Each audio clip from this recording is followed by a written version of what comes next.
Στη Ρόδο, ανάμεσα στις γειτονιές που άντεξαν στο χρόνο, στέκει Αγέροχο, ένα από τα σημαντικότερα μνημεία παιδείας του νησιού, η αστική σχολή.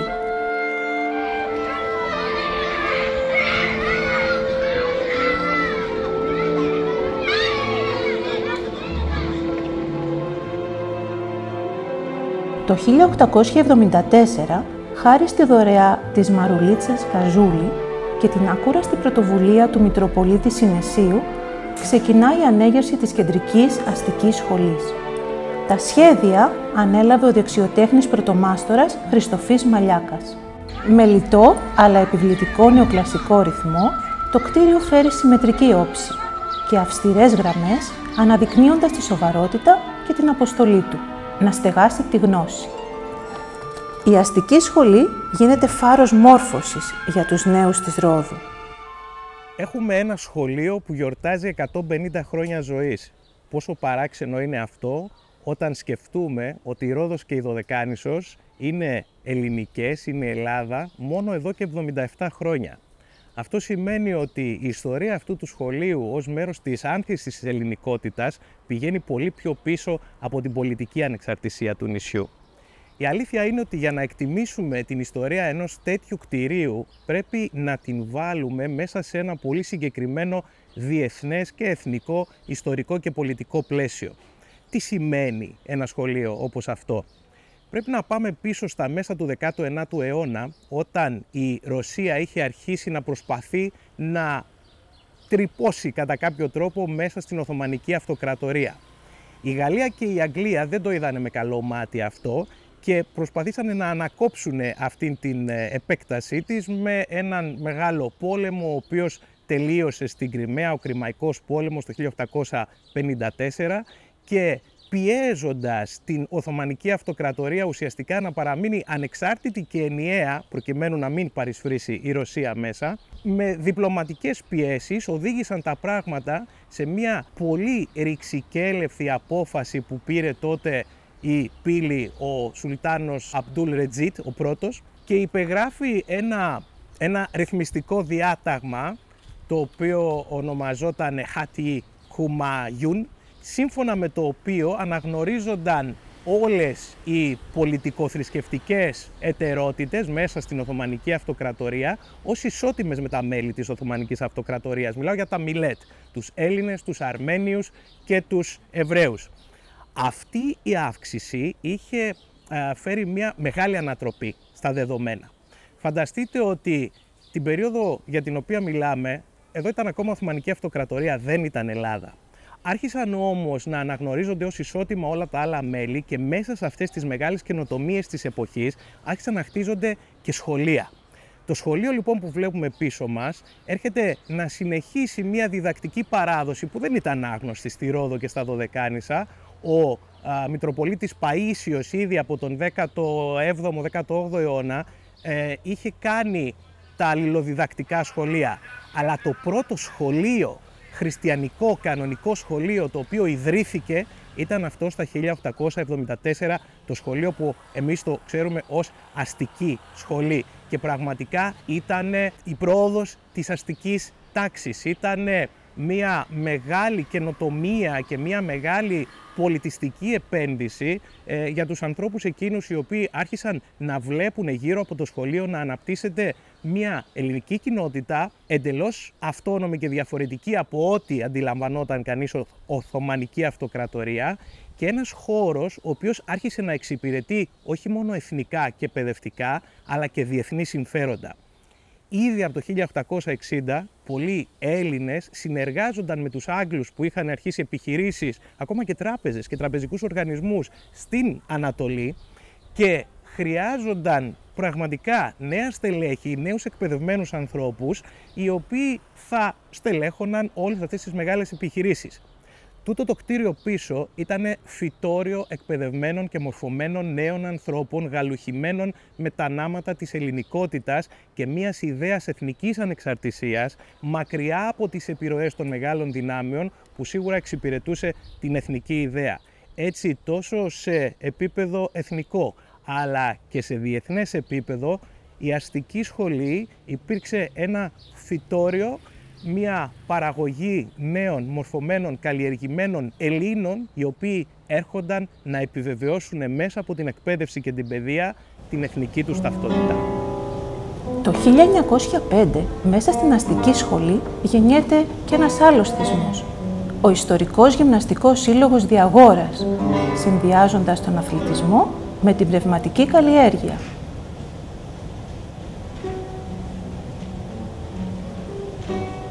Κατά την περίοδο της Ιταλοκρατίας δεν λείπουν οι δύσκολες στιγμές. Το 1926 οι πιέσεις για τον εξιταλισμό οδηγούν ακόμη και στο προσωρινό κλείσιμο της σχολής. Ωστόσο, το ελληνικό πνεύμα δεν κάμπτεται. Οι εκπαιδευτικοί και οι μαθητές συνεχίζουν, με πίστη και αποφασιστικότητα, να κρατούν ζωντανή τη γλώσσα, την πίστη και την ταυτότητά τους.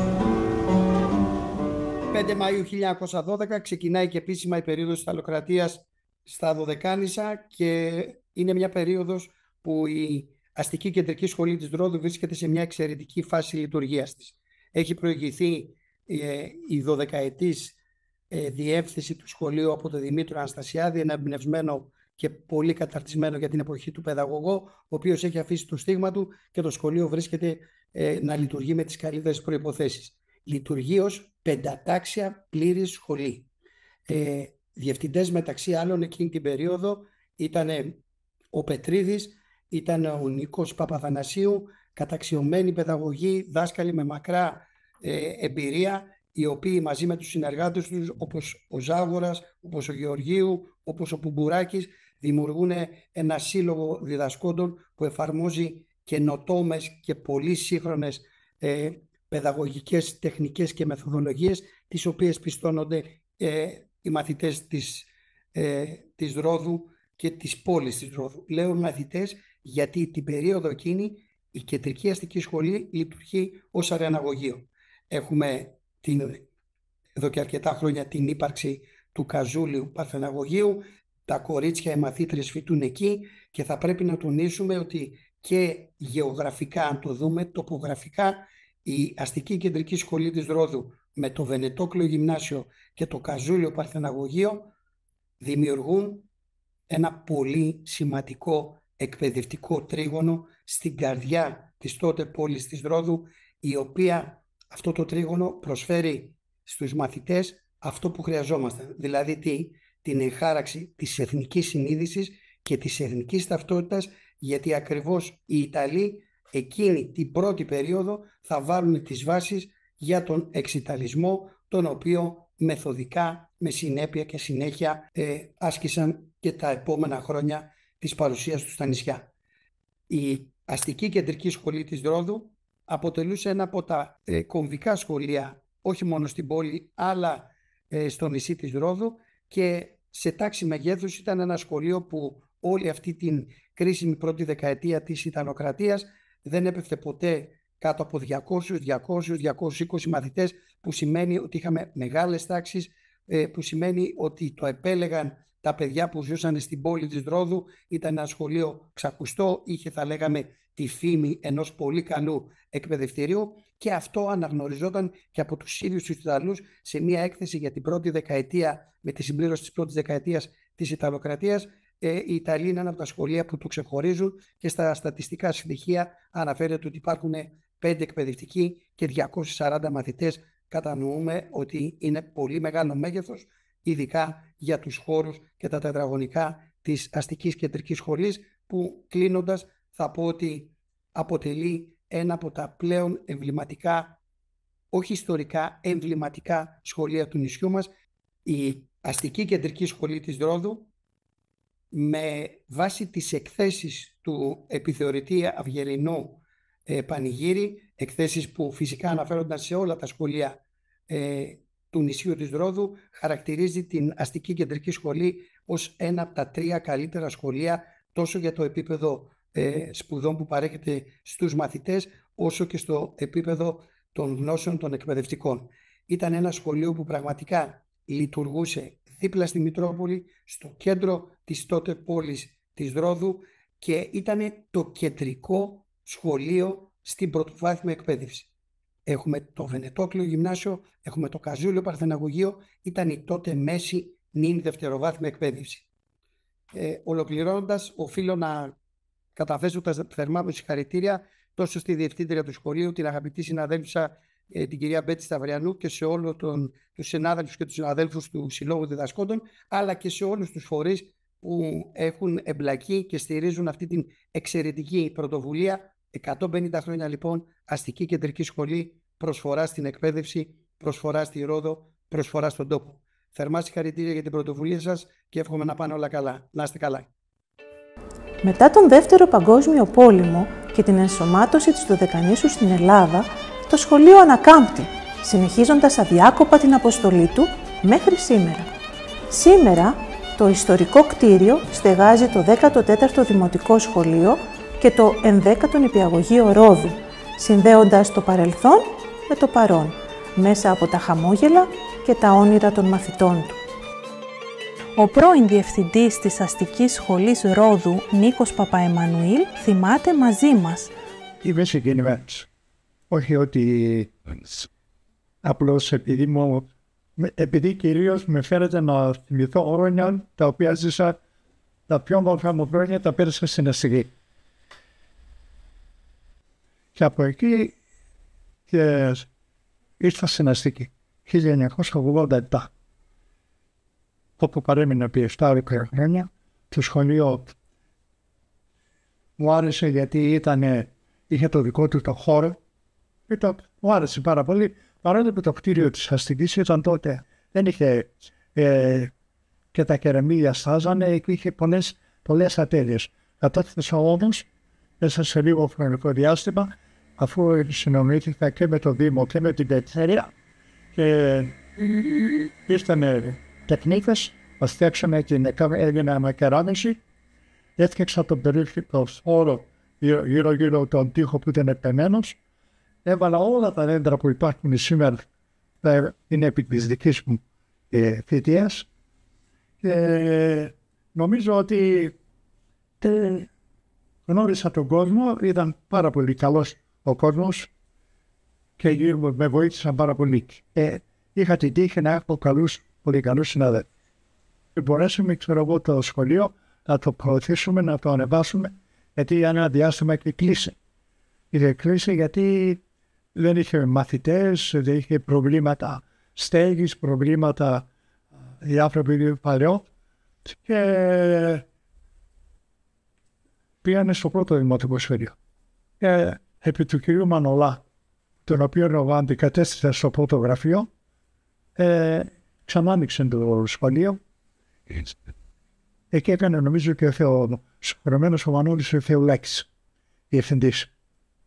Μετά πήγα εγώ, φτιάξαμε το σχολείο, το σχοληθήσαμε και το βάλαμε σε τάξη. Οι γονείς μας επαναστάθηκαν πάρα πολύ. Ιδιαίτερα μπορώ να πω για το συγχωρεμένο τον Κώστα το Λενεκάκη, το οποίο συνεπένει ήταν το πολύ. Ναι, είχε τις κόρες στο σχολείο και βοήθησε πάρα πολύ το σχολείο. Μας βοήθησε πάρα πολύ σε όλα τα θέματα, και οικονομικά και σε όλα τα θέματα ότι δεν χρειαζόμαστε.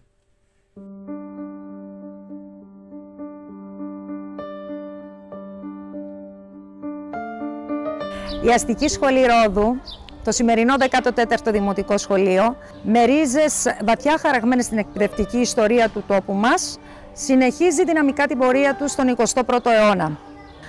Με σεβασμό στην παράδοση και στην ιστορία και πίστη στο μέλλον, φιλοδοξεί να παραμείνει ένας φωτεινός φάρος γνώσης, παιδείας, πολιτισμού, αξιών.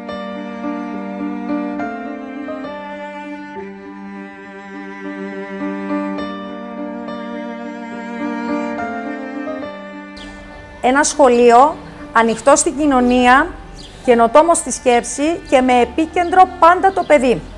Με δημιουργικότητα και συνεργασία ας συνεχίσουμε να χτίζουμε το μέλλον με τις ίδιες σταθερές αξίες που έκαναν τόσα χρόνια το σχολείο μας να ξεχωρίζει. Η Αστική Σχολή δεν είναι απλώς ένα κτίριο. Είναι σύμβολο μόρφωσης, μνήμης και ελπίδας για τις επόμενες γενιές. Αναρωτιόμαστε καμιά φορά τι θα πει η ιστορική μνήμη, τι θα πει η συνείδηση της πολιτιστικής κληρονομιάς, αν είναι βάρος ή αν είναι ευθύνη, και τελικά είναι και τα δύο. Και αναρωτιόμαστε εμείς που έχουμε την πολυτέλεια να περπατάμε στις ίδιες διαδρομές, στους ίδιους δρόμους που 150 χρόνια πριν οι άνθρωποι περπατούσαν και έρχονταν σε ένα χώρο όπως αυτός εδώ για να επενδύσουν πραγματικά στην εθνική τους ταυτότητα. Είναι πολύ σημαντικό να γνωρίζουμε, να θυμόμαστε την ιστορία μας. Δεν είναι βάρος, είναι φτερά.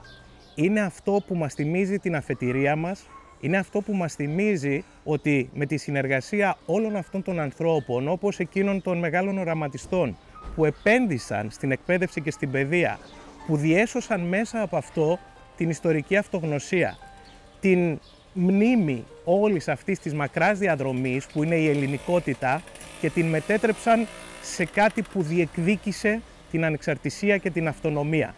Δεν είναι απλά μνήμες. Είμαστε εμείς οι ίδιοι που καθρεφτιζόμαστε στο παρελθόν και βλέπουμε μέσα από αυτό τον εαυτό μας να μας κοιτάει και να μας χαμογελάει με ό,τι πιο φωτεινό, ό,τι πιο γαλάζιο και λευκό, ό,τι πιο ελληνικό μπορεί να κουβαλούμε μέσα μας. Αυτό είναι η ιστορία.